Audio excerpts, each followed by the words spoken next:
hemos apartado este día para ti, recordando la muerte sustitutiva de Jesús. Gracias, Señor, por tu resurrección al tercer día. Y por eso nosotros celebramos este día, el día primero de la semana, cuando tú, Señor, resucitaste al tercer día. Te damos gracias por tu amor y tu misericordia. Háblanos al corazón. Permítenos, Señor, ser edificados a través de tu palabra. Y suplico la intervención inmediata del Espíritu Santo para que sea Él quien ministre a la iglesia. En el nombre de Jesús, amén y amén. Pueden tomar asiento, hermanos. Gracias al Señor que estamos llegando ya al final del año y el Señor nos concede el último domingo del año 2012. A lo largo de este año hemos estado estudiando en nuestra iglesia, en los domingos por la mañana, la carta del apóstol Pablo a Tito. Y no solamente hemos de concluir el año, ¿verdad? 2012 con este último domingo, sino que también, hermanos, vamos a concluir el estudio de la carta a Tito. Y hay mucha riqueza, mucha enseñanza espiritual que no quisiera correr, ¿verdad? Sino que en el tiempo señalado nosotros poder finalizar. Primero Dios terminemos, si no, con seguridad lo vamos a hacer el próximo domingo, si el Señor así lo permite. Y para mí en lo personal, hermanos, esta carta ha sido de tremenda bendición en mi vida espiritual. Hemos aprendido que la fe que profesamos en nuestro Señor Jesucristo es una fe que es conforme a la piedad. Es decir, una fe que se vive, es práctica, es un estilo de vida transformada por el poder del Espíritu Santo de Dios en nosotros. No solamente una religión, hermanos, no solamente el venir a la iglesia el día domingo, el día miércoles, pero se trata de cambios en nuestra vida.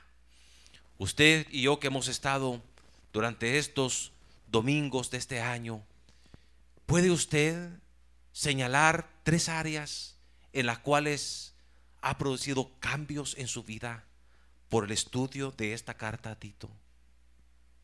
¿O no? ¿Hay cambios? ¿Hay transformaciones en nuestra vida? Hemos estado estudiando esta carta y estamos por finalizarla. Y se trata de algo práctico. Y necesitamos poner en práctica su palabra. Pero la iglesia necesita aprender también a apoyar la obra misionera. Y en esta mañana vamos a estudiar el tema apoyando la obra misionera. Abran su Biblia, por favor, a Tito capítulo 3, versículo 14 a 13 en adelante. Tito capítulo 3, versículo 13 en adelante. Dice la palabra del Señor: a Zenas, intérprete de la ley, y a Apolos, encamínales con solicitud, de modo que nada les falte. Y aprendan también los nuestros a ocuparse en buenas obras para los casos de necesidad, para que no sean sin fruto. Todos los que están conmigo te saludan. Saluda a los que nos aman en la fe. La gracia sea con todos vosotros. Amén. Ahora, el apóstol Pablo informa a Tito que piensa mandar a 2 siervos más. Ahora, recordemos el contexto, porque Pablo está proyectándose pasar el invierno en Nicópolis. Y escribe a Tito y dice: Tito, quiero que tú vengas conmigo, porque ahí en Nicópolis he pensado pasar el invierno. Ahora, para que la iglesia allá en Creta no quede vacía, no quede sin pastor, el apóstol Pablo está pensando a quién enviar.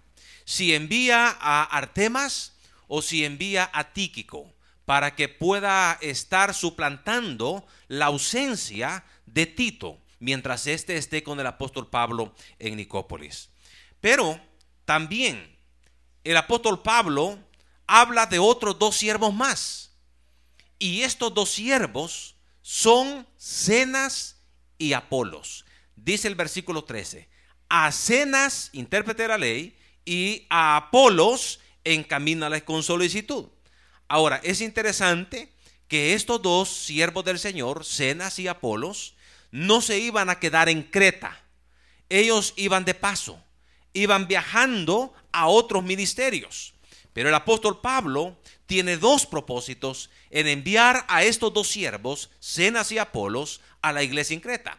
El primer propósito era para suplir las necesidades de estos hermanos y que no les falte nada en el camino. Y el segundo propósito es que buscaba el bien de los mismos hermanos de la iglesia en Creta que les iban a ayudar a estos dos siervos del Señor. Ahora, ¿quiénes son o quiénes eran Zenas y Apolos? Fíjense, hermanos, que al igual que Artemas y Tíquico, decíamos que hablando de Artemas solo aparece en este versículo y no aparece en ninguna otra referencia en el Nuevo Testamento, pero sí habla mucho de Tíquico, y esto lo estuvimos estudiando en los servicios anteriores. Lo mismo sucede con estos dos siervos. También de Zenas solamente aparece en este versículo y no hay otra referencia de él, pero sí también hay mucha referencia que tiene que ver con el otro siervo del Señor llamado Apolos. Ahora, ¿quién era este Zenas? Dice en el versículo 13, a Zenas, intérprete de la ley. Solo eso dice. La única vez que aparece en la Biblia, en el Nuevo Testamento, este siervo llamado Zenas, lo único que se nos dice es que es intérprete de la ley. Pero se había convertido a Cristo y estaba sirviendo bajo el ministerio del apóstol Pablo. Eso está recomendando a Zenas para este viaje que ellos van a hacer para desarrollar la obra del Señor. Sin embargo, la Biblia nos habla más de Apolos. Apolos fue un judío que llegó a Éfeso y dice la Escritura que era un varón elocuente en las Escrituras, aunque solo conocía el bautismo de Juan el Bautista. Pero fue humilde en aceptar las instrucciones de Aquila y Priscila. En Hechos capítulo 18, por favor, no pierda Tito, y busquemos Hechos capítulo 18, en el versículo 24 al versículo 28, dice la palabra del Señor de esta manera. Hechos capítulo 18, versículo 24 al 28. Entonces, llegó entonces a Éfeso un judío llamado Apolos, natural de Alejandría, varón elocuente, poderoso en las Escrituras. A este había sido instruido en el camino del Señor, y siendo de espíritu fervoroso, hablaba y enseñaba diligentemente lo concerniente al Señor, aunque solamente conocía el bautismo de Juan. Y comenzó a hablar con denuedo en la sinagoga. Pero cuando le oyeron Priscila y Aquila, le tomaron aparte y le expusieron más exactamente el camino de Dios. Y queriendo él pasar a Acaya, los hermanos le animaron y escribieron a los discípulos que le recibiesen. Y llegado él allá, fue de gran provecho a los que por la gracia habían creído, porque con gran vehemencia refutaba públicamente a los judíos, demostrando por las Escrituras que Jesús era el Cristo.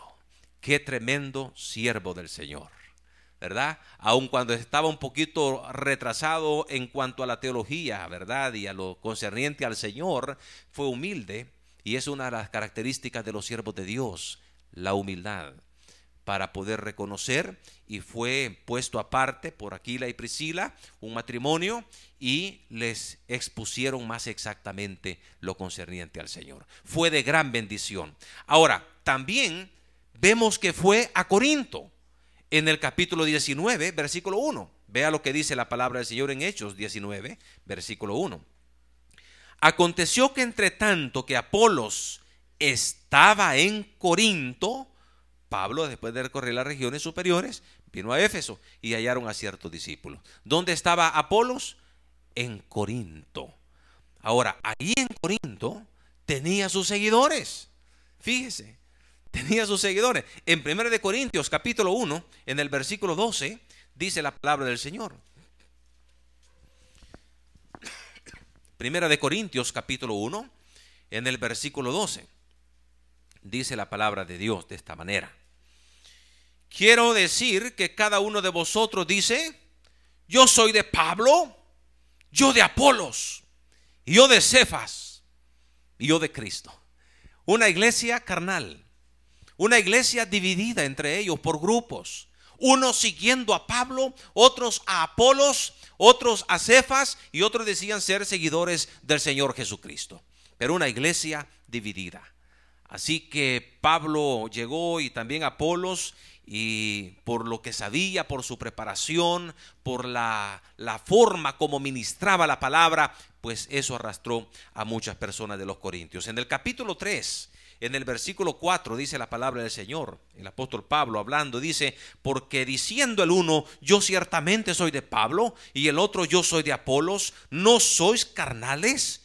¿Qué pues es Pablo? ¿Y qué es Apolos? Servidores por medio de los cuales habéis creído, y esto según lo que a cada uno le concedió el Señor.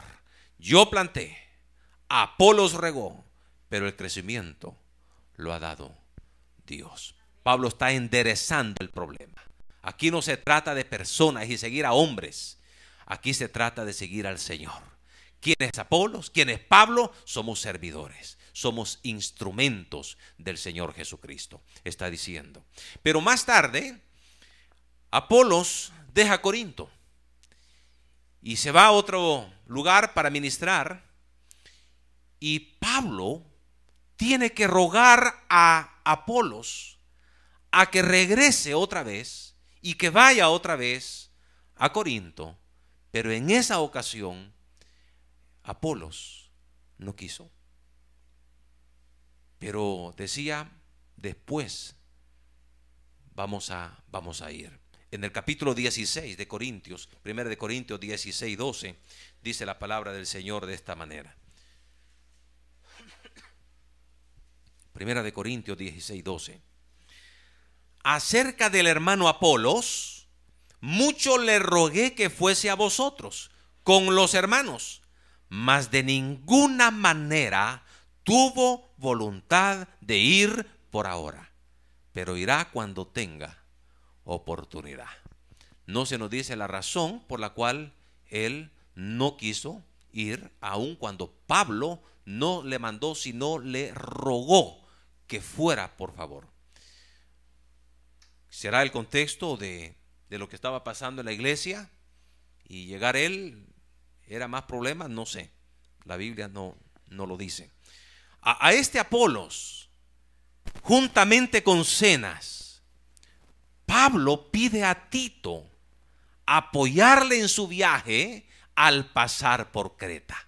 Allí en Tito, en el capítulo 3, versículo 13, dice la palabra: a Zenas, intérprete de la ley, y a Apolos, encamínales con solicitud, de modo que nada les falte. Ahora, este pasaje tiene una aplicación espiritual, porque la aplicación espiritual es que la iglesia local debe aprender a apoyar la obra misionera. En realidad vemos dos misioneros que atraviesan la isla de Creta. Pablo los envía y los recomienda porque ellos van a hacer la obra del Señor. Y dice en el versículo 14: y aprendan también los nuestros a ocuparse en buenas obras para los casos de necesidad, para que no sean sin fruto. Ahora, hay, hermanos, parte del aprendizaje de apoyar la obra misionera consiste en conocer algunos principios básicos de la obra misionera.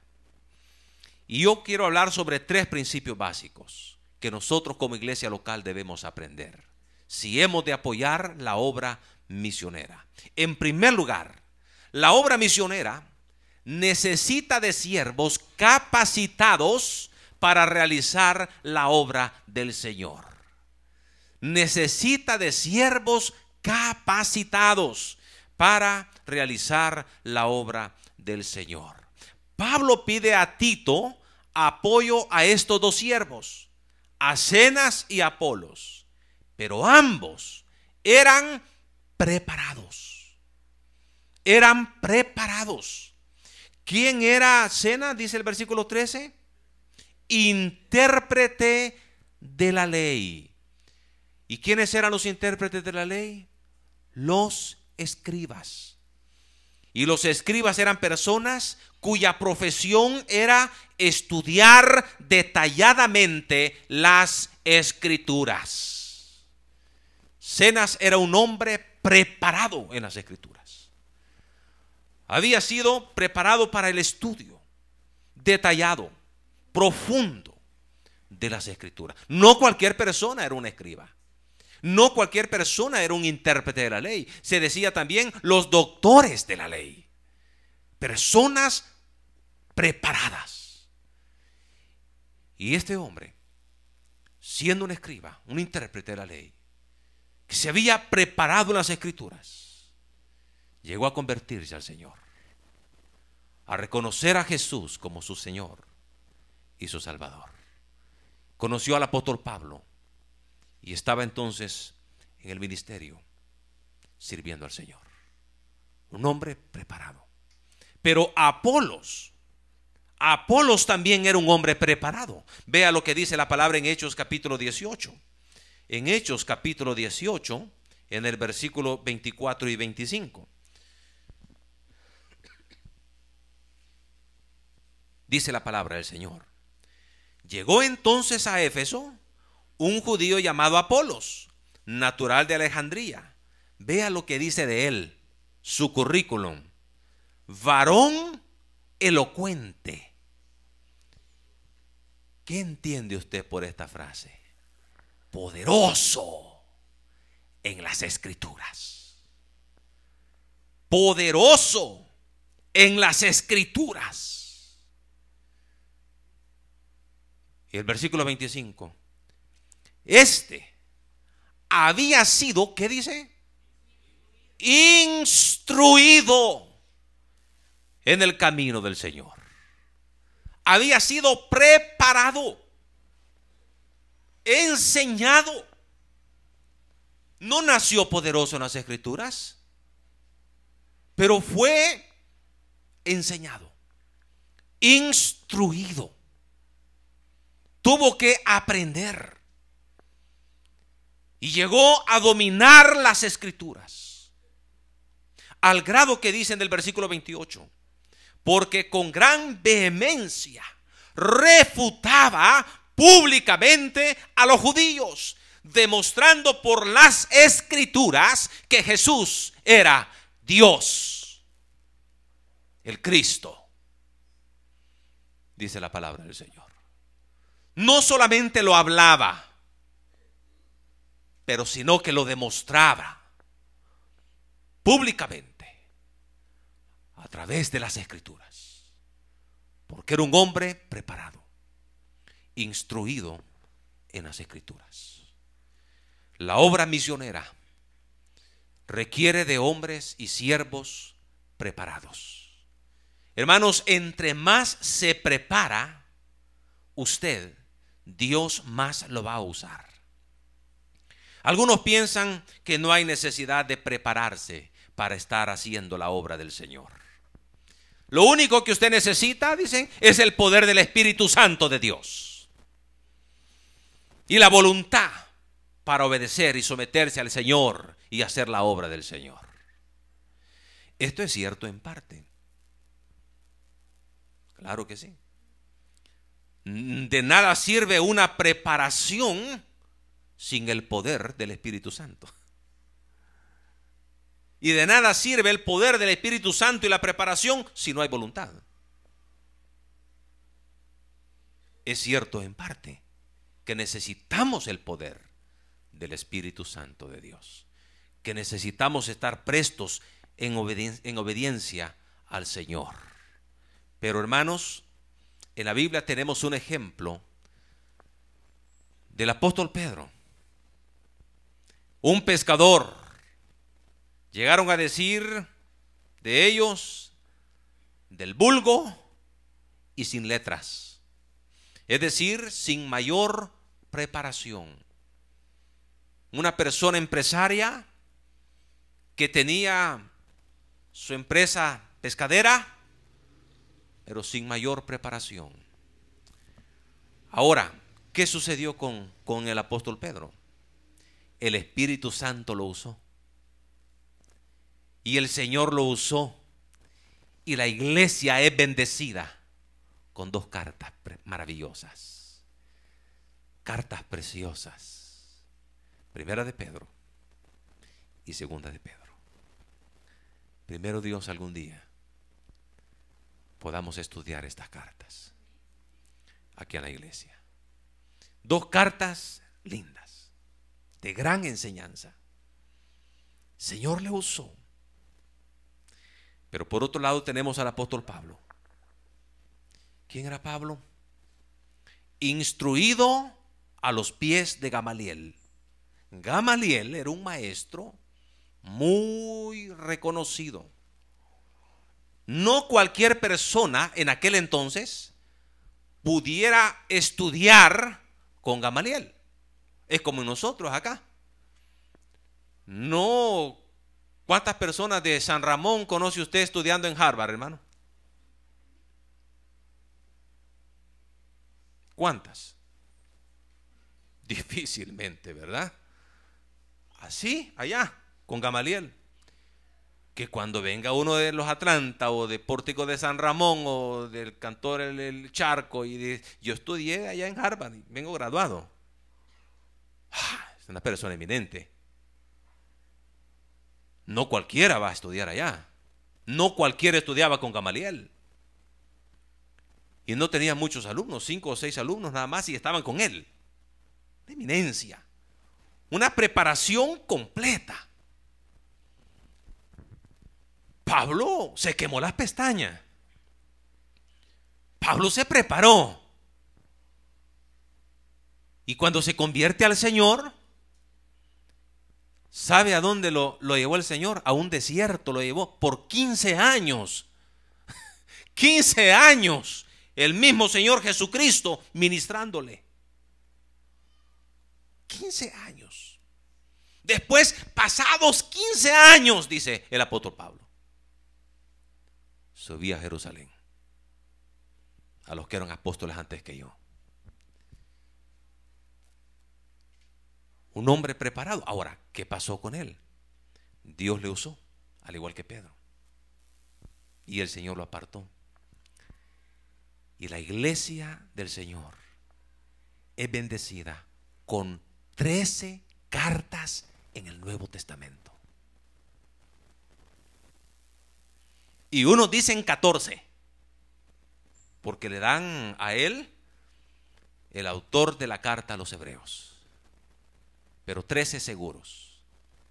13 cartas escribió el apóstol Pablo. Pedro, un gran siervo de Dios, 2. ¿Qué nos enseña? Entre más nos preparemos, más seremos usados por el Señor Jesucristo. Se requiere la actitud de aprender. Nuestra iglesia tiene discipulado 1. ¿Qué se requiere? Una actitud. A aprender. Humildad, sentarse. Yo recuerdo un joven que puso una iglesia por acá. Comenzamos a estudiar. Y cuando comenzamos con la lección número 1,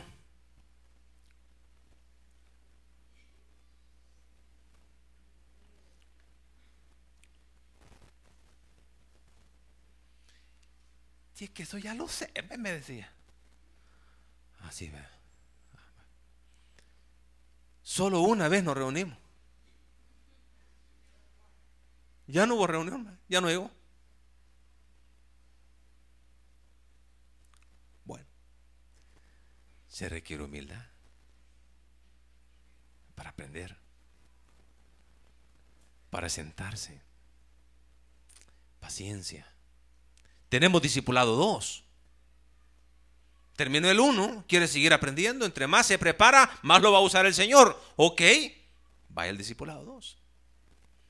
Ahí hay hermanitos, hermanitas también, que han finalizado, están preparadas. Están listos para ministrar, para enseñar. ¿Y ya terminó el discipulado 2?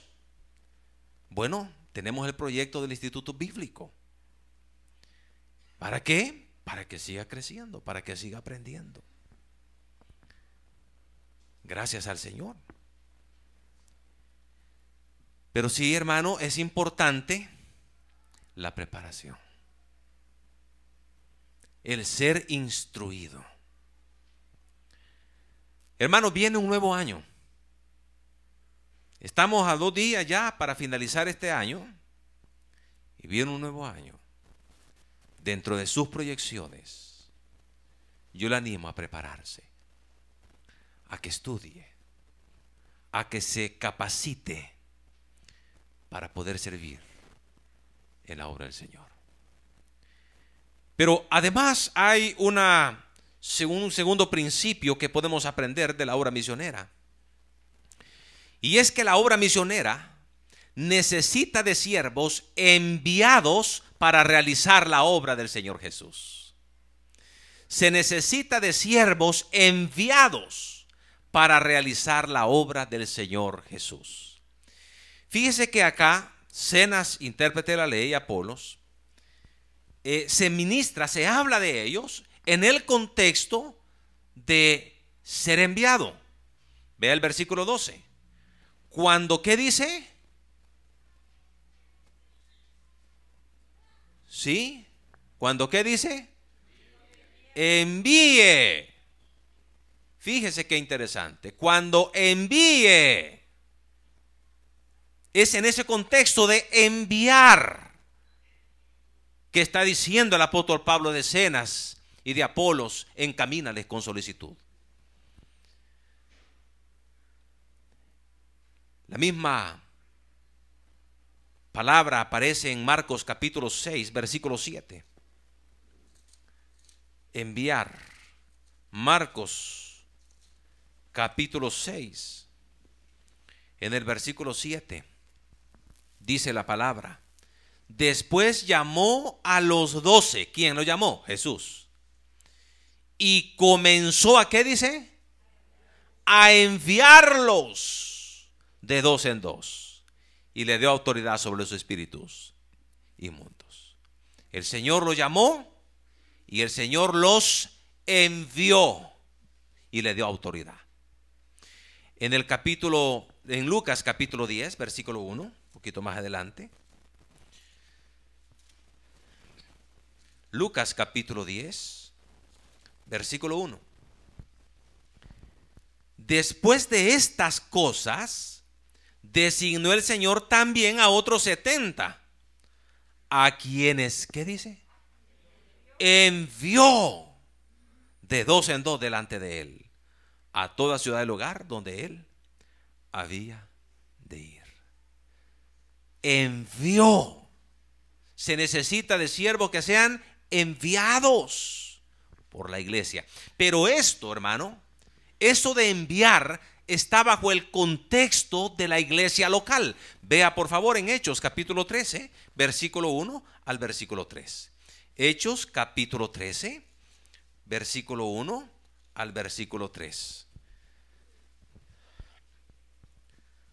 Había entonces en la iglesia que estaba en Antioquía profetas y maestros: Bernabé, Simón el que se llamaba Níger, Lucio de Cirene, Manaén el que se había criado junto con Herodes el tetrarca, y Saulo. Ministrando estos al Señor y ayunando, dijo el Espíritu Santo: apartadme a Bernabé y a Saulo para la obra que los he llamado. Entonces, habiendo ayunado y orado, les impusieron las manos y les despidieron, les enviaron. En el contexto de la iglesia ahí en Antioquía, están ministrando 7 siervos del Señor, entre los cuales está Saulo, es decir, Pablo y Bernabé. Y el Espíritu Santo dice: apártenme a Bernabé y a Saulo. Note que no dice a Saulo y a Bernabé. Pero más adelante, en el primer viaje misionero, en el primer lugar donde llegan, encontramos un cambio radical. Porque los milagros son de que un ciego reciba la vista. Pero el milagro que Pablo hace es que alguien que miraba lo dejó ciego. Y a partir de ahí vemos el cambio. Saulo y Bernabé. Cambia la autoridad. Primero Saulo. Pero aquí Bernabé y Saulo. Saulo iba acompañando. Pero dice la palabra que les impusieron las manos y los enviaron. Los despidieron. Hermanos, Dios trabaja a través de la iglesia local.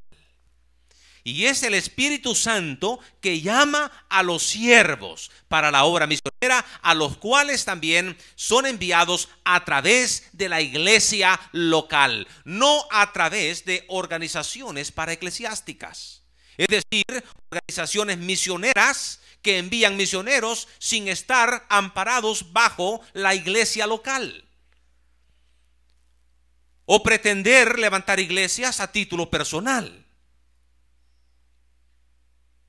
Se requiere de una cobertura de la iglesia local.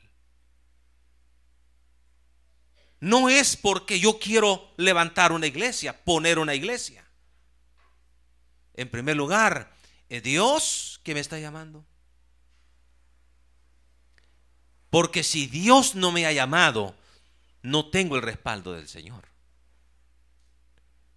Y en segundo lugar, tengo una iglesia local que me está dando la cobertura, que me está enviando, ¿o no?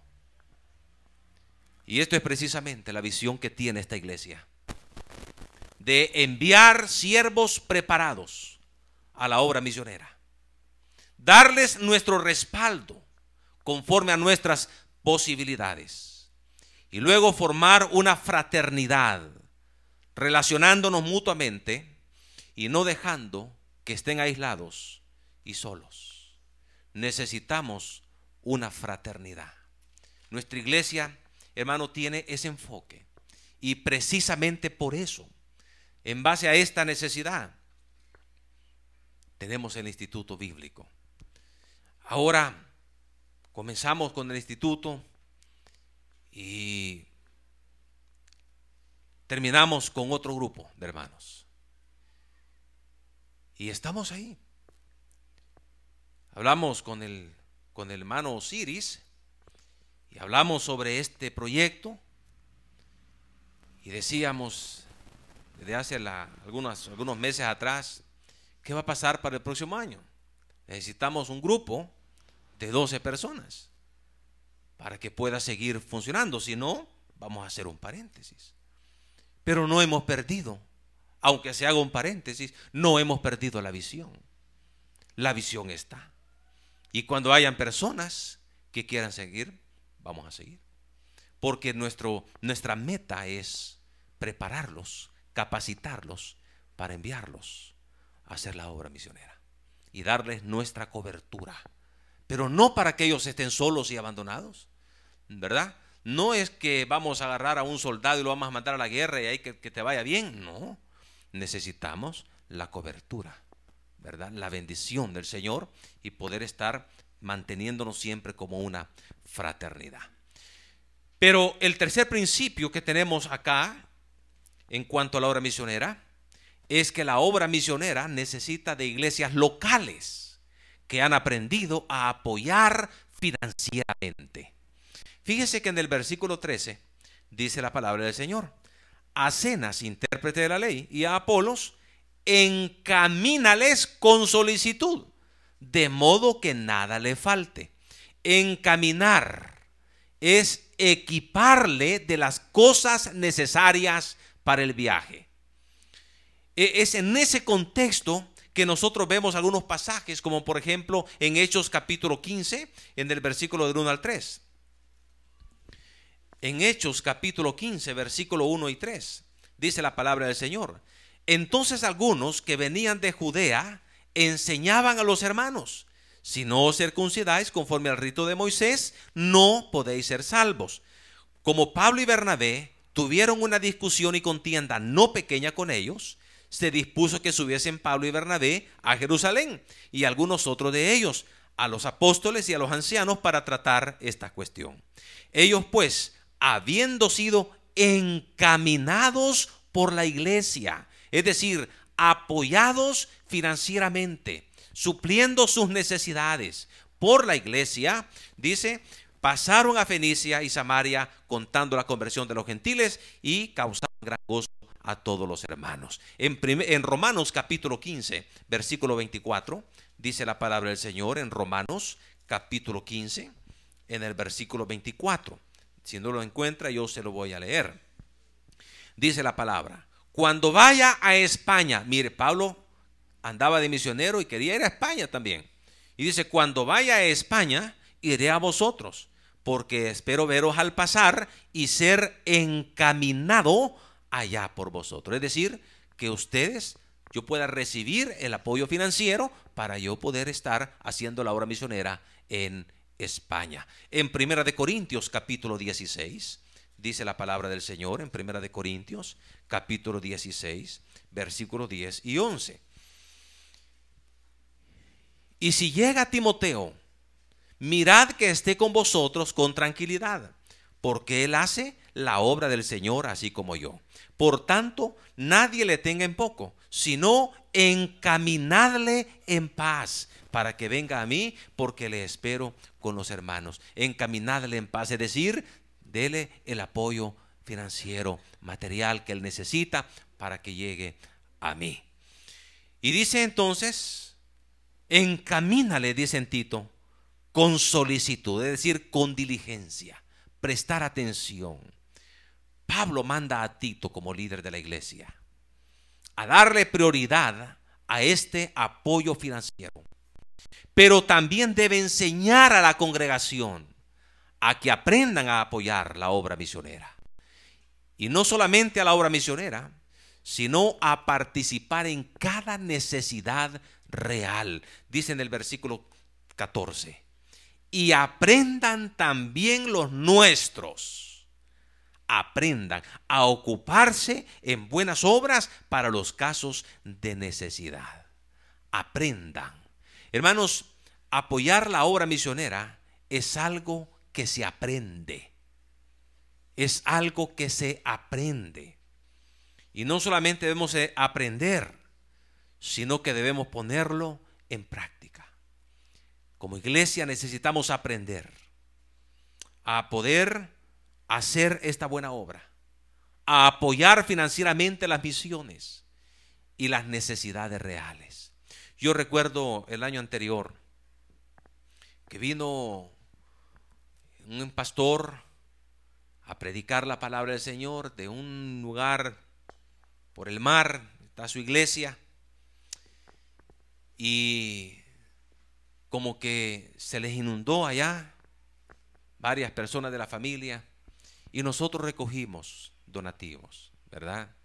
Y los hermanos trajimos cosas, no vestidos que no se usaban, sino que de lo que nosotros usamos, ¿verdad?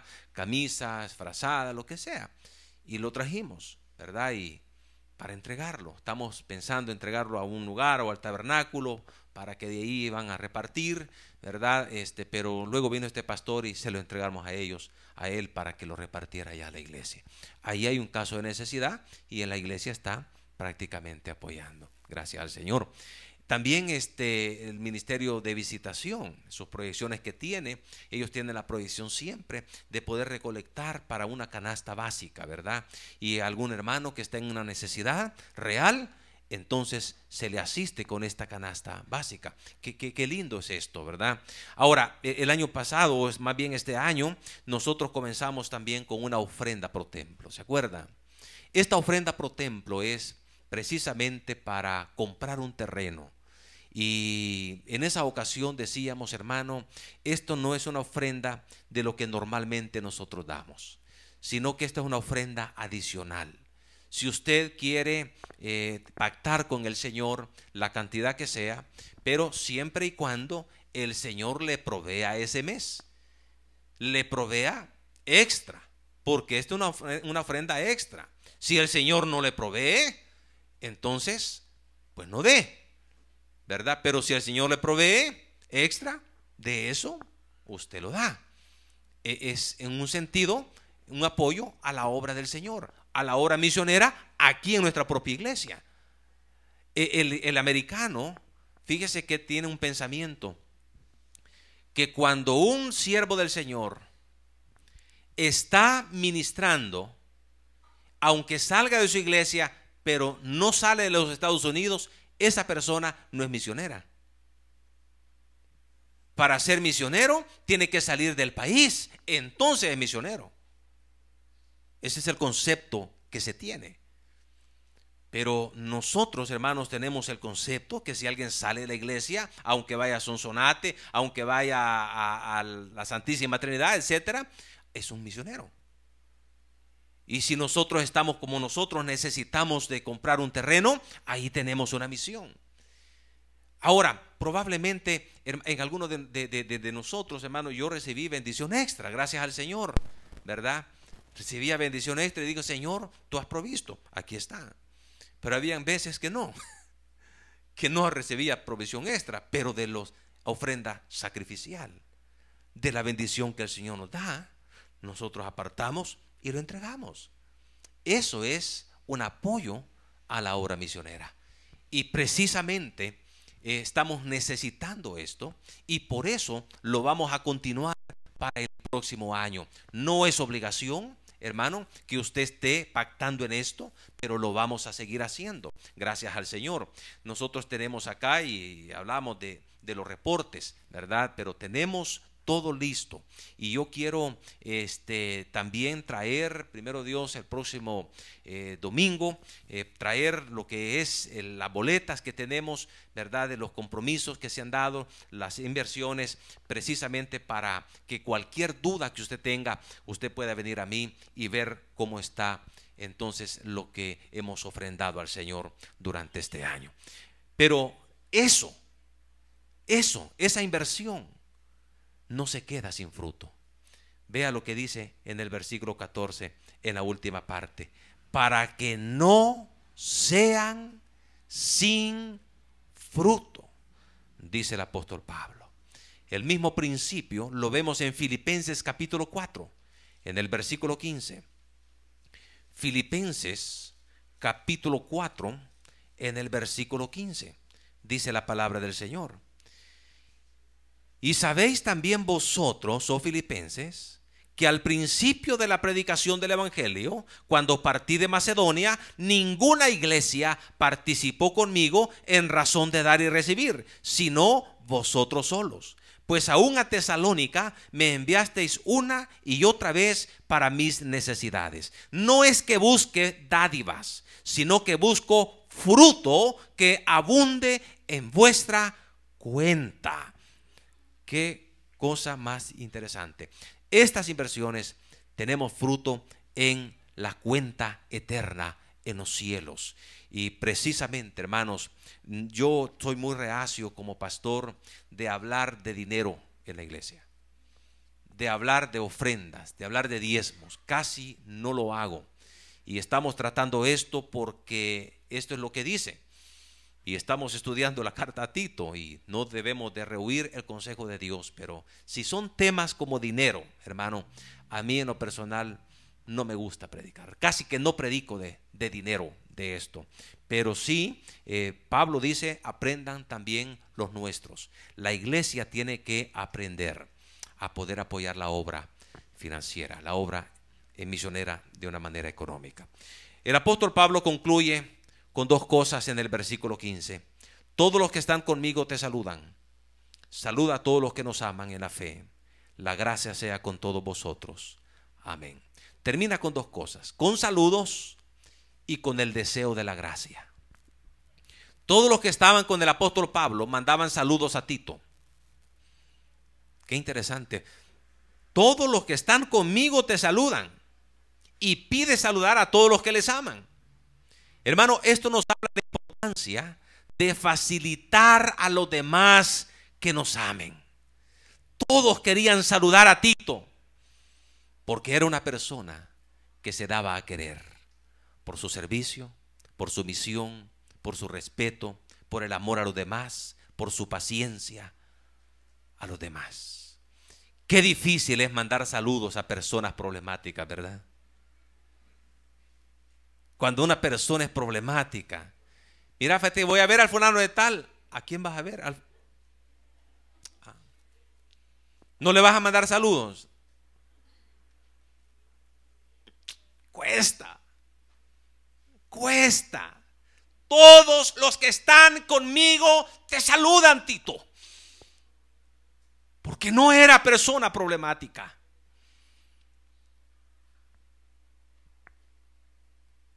A nuestra casa llega de cuando cada año mi cuñado. La primera vez que yo le conocí, me dice mi esposa, va a venir mi hermano. Él es gente, me dice. Este muchacho ya lo va a conocer. Y efectivamente, hermano, llegó el Chalito. Llegó Oscarito. Wow. Este muchacho es una gran persona. No es nada problemático, hermano. Es llevadero este muchacho. Llevadero. Mire, si le dicen siéntese, ahí se sienta. Vamos a hacer un mandado, le digo yo. Vaya pues, me dijo. Y fuimos a la ferretería. ¿Qué vale ese corvo? Le dije yo. Ya compré un corvo. Y una lima también. Me queda bien. Iba a comprar un corvo. ¿Y por qué va a comprar un corvo?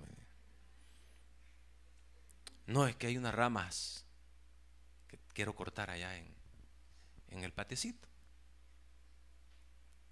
Téngamelo. Ay, no, es que yo no me gusta agarrar esto por lado. Fíjese que yo vi allá en el pueblo, me dice, cómo con estos volados los partían a las personas.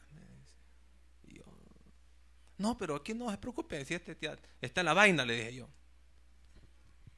Y cuando llegamos a la casa, me va a hacer un favor, me voy a ir a la iglesia, pero me va a hacer un favor, me le va a dar filo, le digo.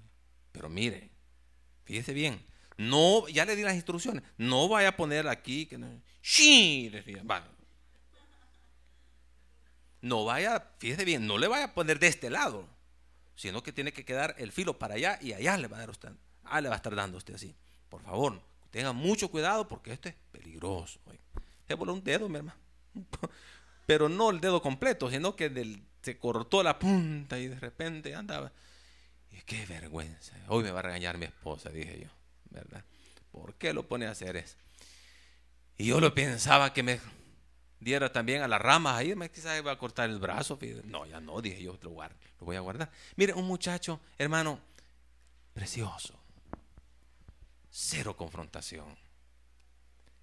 Nosotros necesitamos ser personas fáciles de amar, no confrontativos, no problemáticos, tener una buena relación con todos, hermanos. Esto es importante que nosotros podamos aprender. Y termina también con la gracia. Pablo comienza la carta a Tito hablando de la gracia y termina hablando de la gracia, porque la gracia era una característica de las cartas del apóstol Pablo. Y la razón por la cual él había aprendido o hablar de la gracia, y Pablo siempre está hablando de la gracia, es porque él había aprendido el significado de la gracia. Por ejemplo, él dijo a los corintios, porque yo soy el más pequeño de los apóstoles, que no soy digno de ser llamado apóstol, porque perseguí a la iglesia de Dios, pero por la gracia de Dios soy lo que soy, y su gracia no ha sido en vano para conmigo. Antes he trabajado más que todos ellos, pero no yo, sino la gracia de Dios conmigo. En Tito hemos visto que dijo el apóstol Pablo que la gracia de Dios se ha manifestado para salvación a todos los hombres. Así dice en el capítulo 2:11. Y también dice que somos justificados por su gracia, es decir, declarados justos, venir a ser herederos conforme a la esperanza de la vida eterna. La gracia del Señor, dice, sea con todos vosotros. Mi oración, hermanos, es que la Iglesia Bíblica Bautista Independiente sea una iglesia conocida porque la gracia de nuestro Señor Jesucristo sea con todos nosotros. El retrato de la gracia en el Antiguo Testamento es de aquel palacio del rey David. Adornos de oro y bronce relucen las paredes, techos elevados y fina madera que cubren el salón. Es el salón del banquete de David. Y sus hijos se reúnen para la cena. Ahí están todos. Está Absalón, bronceado y guapo. Está la hija de David, Tamar, sentada a la mesa. Y se da el llamado para la cena. Y el rey pasea su mirada por todo el salón para ver si todos están presentes. Una figura, sin embargo, está ausente. Y de repente se oye un ruido, que viene alguien por el corredor. Al fin la persona aparece por la puerta y lentamente se arrastra hasta su puesto. Era el cojo Mefiboset. Y sentado allí con los hijos del rey a la mesa del banquete, por la pura gracia para con él. El mantel cubre sus pies y el rey dice: ahora podemos cenar. De igual manera, todos nosotros participamos en la mesa de nuestro rey. Y todo esto ha sido posible por la gracia y la misericordia de nuestro Señor Jesucristo, el Rey de Reyes y Señor de Señores. Inclina su rostro, vamos a orar. Padre nuestro, te damos gracias por darnos la bendición de haber estudiado esta carta durante este año. Gracias, Señor, por lo que hemos aprendido. Ayúdanos a poner en práctica estos principios, a vivir un estilo de vida conforme a la fe, una fe genuina que es conforme a la piedad. Gracias, Señor.